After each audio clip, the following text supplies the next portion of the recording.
তো গাইস দেখতেই পাচ্ছ আমরা সকাল সকাল ঘুম থেকে উঠি আর এই যে বাবু কিন্তু স্কুলে যাচ্ছে গিয়ে আর এখানে দিয়ার বাবা ঘুমিয়ে বাবু মানে তো এখানে বাবু স্কুলে যাওয়ার জন্য তৈরি। তো এখানে তোমাদের সাথে কথা বলতে বলতে আমি ইন্ট্রোটাই দিলাম না। তো hello guys, welcome back to my channel Rupali dot Ganesh. কেমন আছো সবাই? আশা করছি ভালো আছো। সবাইকে গুড মর্নিং। আর দেখতেই পাচ্ছ আমি এখানে সকালে প্রায় 8টা বাজে আর এখানে হলো সোমবার, যেহেতু আজকে জুলাই জুলাইয়ের 1 তারিখ আর সোমবার। আর এই যে আমি এখানে বাসন ধুচ্ছি, যেহেতু আমি সকালে স্নান করে নিয়েছি। স্নান করে কিন্তু বৃষ্টিটা একদমই থামছিল না, বৃষ্টিটা থামবার মতন ক্ষমতাই নেই। তো থামছি না, আর কিছু করার নেই। তো তো বাসন তো দিতে হবে রাত্রে, যেহেতু এঁটো বাসন এগুলো।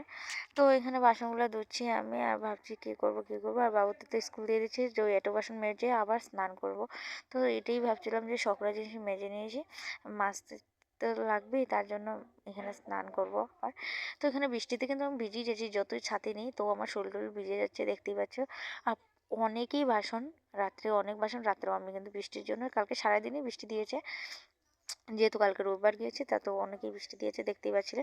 আর বৃষ্টির জন্য একদমই আমি কিন্তু কাজ করতে পারছিলাম না। আর ঘরের সামনে বা ঘরেও অনেক জল ঢুকে যাচ্ছে, আস্তে আস্তে ফ্লাডের সম্ভাবনা আবার ধরছে, যেহেতু কয়েকদিন আগেও ফ্লাড দিয়েছে, 1 সপ্তাহ আগেও ফ্লাড দিয়েছে। তো 1 সপ্তাহের মধ্যে খালি গেল, আবার যাওয়া শুকেলো, তারপরে আবার ফ্লাড। যাই হোক, এখানে আবার জল বেড়ে গেছে, রান্নাঘর দিকে ঢুকে যাচ্ছে। সেটাও ভাবছিলাম যে রান্নাঘর ঢুকে গেলে আবার কী করবো, যেহেতু আবার বৃষ্টি যদি দিয়ে দিয়ে পেক হয়ে গেছে। আর বাড়িতে কিন্তু প্রচুর বৃষ্টি দিচ্ছে, তো দেখতেই পাচ্ছ। তো এখানে কাপড় মানে ইয়েও করছিলাম। তো এখানে ওর পাপারা কিন্তু আমি ডেকে বলছিলাম যে ওঠো, তুমি উঠছে না, ও কিন্তু উঠছে না। আর বৃষ্টির আওয়াজে তো কিছু শোনাও যায় না। আর এখানে যেহেতু সোমবার রান্না করতে লাগবো, তো এগুলো বাসন টাসন মেজে রান্নার জন্য আমার প্রস্তুতি করতে হবে। তো বাবুকেও তো স্কুলে দিয়ে দিলাম, আর দিয়াও এখানে ঘুম থেকে উঠে পড়েছে। আর দিয়াকে ওর পাপার কাছে দিয়ে আর কি চলে আসলাম আমি বাসন ধুতে। বাসন ধোয়া প্রায় কমপ্লিটই হয়ে যাচ্ছে। আর এখানে আমি ভাবছিলাম যে কি রান্না করব। বাসন ধুতে তো অনেক কিছু ভাবতে হয়, তাই না? খালি একটা কাজ মনে রাখলে তো হবে না। আর দাঁড়টা সব কিছু আমার ধুতে লাগছে তার জন্য। তো প্রায় আমার কমপ্লিট বাসন ধোয়া, আর ধুয়ে আমি চলে যাচ্ছি ঘরে। আর যেহেতু আমি এখানেই বাসন ধুচ্ছি, যেহেতু আমি ঘাটে গিয়ে বাসন ধুলে বাসন আমি সব ফালিয়ে দিই, যেহেতু হেরে যায়। তো আমি এখানে বাসন টাসন দেওয়ার পর আমি স্নান করে নিলাম। আর স্নান করে আমি আজকে এই শাড়িটা পরলাম, যেহেতু আমার সুতির শাড়িটা এটা। তো শাড়িটা আমার অনেকবারই পরা দেখেছো। তো শাড়িটার পরে এখানে আমরা চাটা খেয়ে নিলাম, আমি আর আমার হাজব্যান্ড। তো ওর পাপা চাটা খেয়ে আর এখানে চলে আসলাম। আমি সবজি কাটছিলাম, যেহেতু সবজি না কাটলে হবে না, তার তো আমি সেজে গুজে একটু সবজি টবজি কেটে নিচ্ছি। তো সবজি কেটে আর এখানে যে ভাবছি যে সবজি কেটে আমি রান্নাটা না বসালে হবে না, যেহেতু দিয়া এখনও খেলছে। তো খেলো, ওর পাপাও ধরাধরি করছে। যাই হোক, আর বৃষ্টি কিন্তু প্রচুরই পড়ছে, বৃষ্টি কিন্তু একদমই থামছিল না। তো আমার তো রান্নার কাজগুলো না করলে হবে না, না? আর ওদিকে ও দিয়া ইও এসে পড়বে, বাবু এসে পড়বে। তো বাবু আসলে তো 11টার সময়, যেহেতু বাবুর এক্সাম চলছে তার জন্য।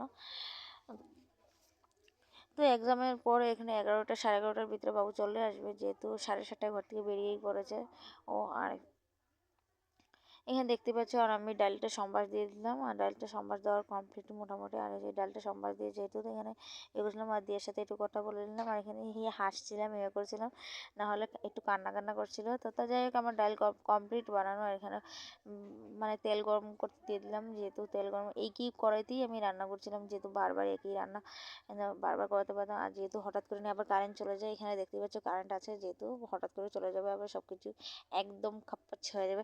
তো আমি এখানে পটল ভাজি প্রায় আমি দিয়ে দিলাম, পটল ভাজি করে আলু ভাজিও করে নিলাম। আর এখানে এই যে আলু ভাজি বসিয়ে এখানে দিয়ে আবার রান্না করছে, দিয়াকে একটু কুলে নিয়ে নিলাম। কুলে নিয়ে এখানে যেহেতু রান্না করছিলাম দেখতে পাচ্ছ, আর এখানে কুলে নিয়ে বাবু দিয়াকে বলছিলাম তুমি এখানে রান্না করতে আমাকে দিচ্ছ না, তুমি কেন বৃষ্টি করছো, এইগুলোই কথা বলছিলাম। তো যাই হোক, এখানে আমার রান্না করতে গিয়ে এখানে চাদর টাদর করে এখানে হাসি দিচ্ছি, যেহেতু ভিডিও উনি ভালোবাসে। আর যাই হোক, তো এখানে আদা তরকারি করে আমি নিরামিষ সবজিটা এখানে বসিয়ে দিলাম, যেহেতু হচ্ছে নিরামিষ সবজি। এখানে কারকোল আলু দিয়ে পটল টটল দিয়ে আর সেটা নিরামিষ আমার কমপ্লিট হয়ে যাবে। যাই হোক, আমার প্রায় আমার রান্না সবজি টবজি রান্না করে তারা খেতে দিয়ে দিলাম। আর খেতে দেওয়ার পরে এই যে আমি এখানে দিয়াকে নিয়ে আর এই যে বসে পড়েছি, তেল তুল মালিশ করে দিয়াকে নিয়ে একটু সাজুগুজু করিয়ে নিলাম। তেল তুল মালিশ করে দিয়াকে প্রায় ফটো টুটু দিয়ে একদম রেডি করে নিলাম ভালো করে। আর দিয়াকে এখানে ফটো। তো ভিডিওটা ভালো লাগলে লাইক শেয়ার করবেন অবশ্যই, করে পাশে থাকার সঙ্গে